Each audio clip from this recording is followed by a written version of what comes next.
In this episode of A Quest for Beauty, we will explore the classically Islamic art of ceramics and pottery. As in the great majority of timeless classic Islamic arts, hand-thrown pottery is still created in a fashion similar to methods used during the advent of Islam. The particular beauty of Islamic art, including pottery, is most often expressed in a unique manner.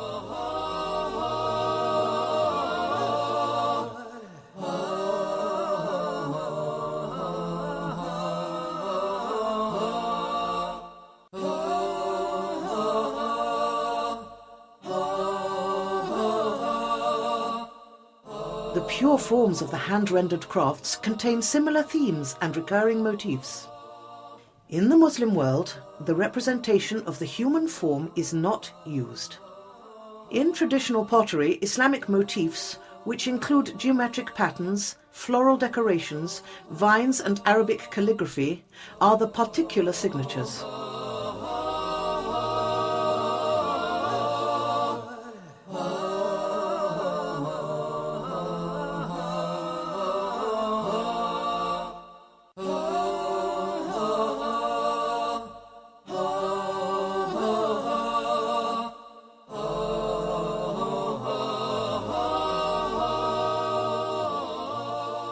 The influence of Islamic pottery, both in design and in the use of repeating patterns, remain influential worldwide. Many of the lacquers and techniques used by Western manufacturers are based upon designs originating in Syria and Persia. Even the names of some of the colours, such as Persian blue and the black Egyptian lacquers, are used in Europe's most renowned porcelain companies.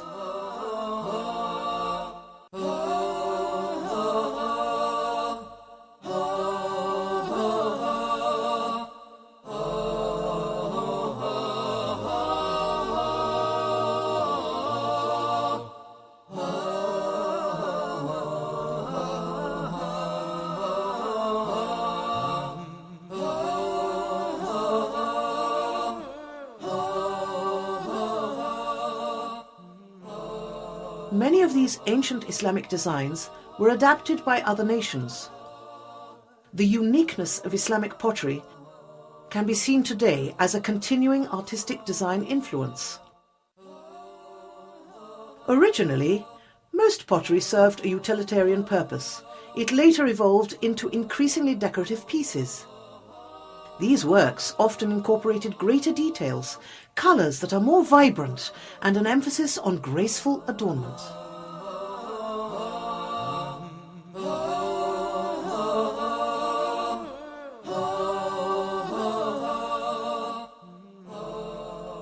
Experienced craftsmen deftly handle the unfired moulded clay. Although each object is hand-rendered, years of practice lend uniformity to the works. Here, an artisan removes traces of excess clay against a smooth workboard. The pieces are quickly dipped into a vat of wet glaze or lacquer.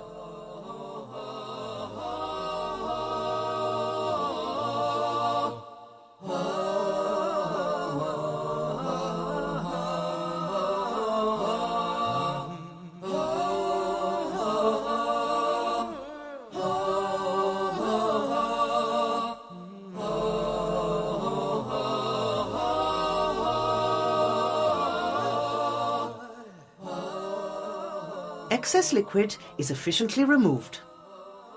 The unfired pottery must be placed in a kiln where they will bake. These high temperatures give the terracotta objects a stronger bond and help create the splendid sheen of the lacquered works.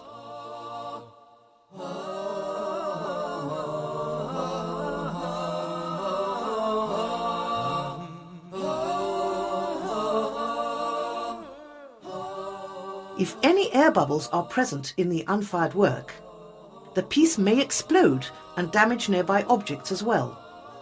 Most craftsmen are efficient in completing this difficult process with little breakage.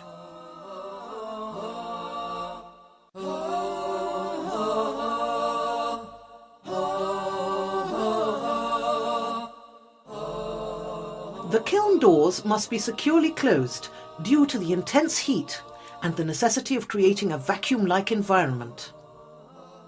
The finished products, even in these utilitarian nutshell lacquered works, possess an understated elegance of form.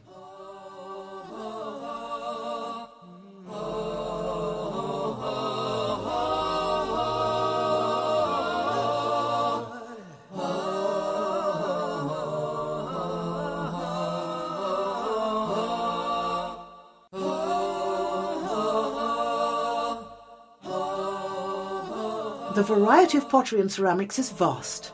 The simplest pieces are fired in the kiln with a slight glaze and serve as jugs, water carriers, mugs and other domestic uses. The most specialised works are embellished with meticulous detail.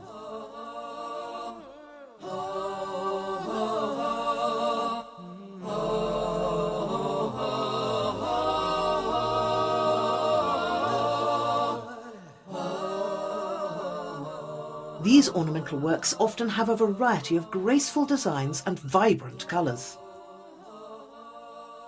The master artisan competently creates a wondrous diversity of finished pieces. This expertise extends to the surfacing of each piece. It may be smooth,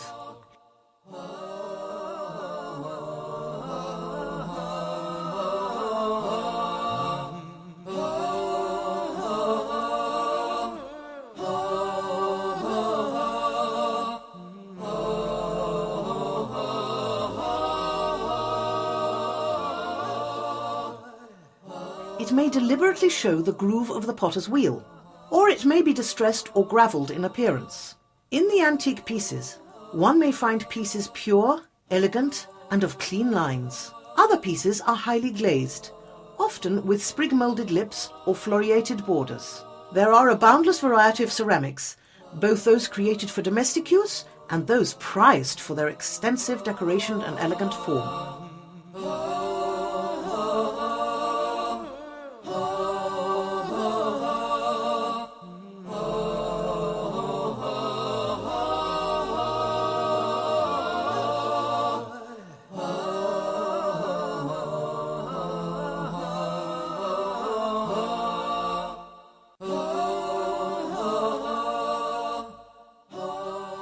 The Persian blue porcelain, so valued worldwide, and the styles imitated in both the Italian classical period and in current French design, have their origins in the Muslim lands of eras past.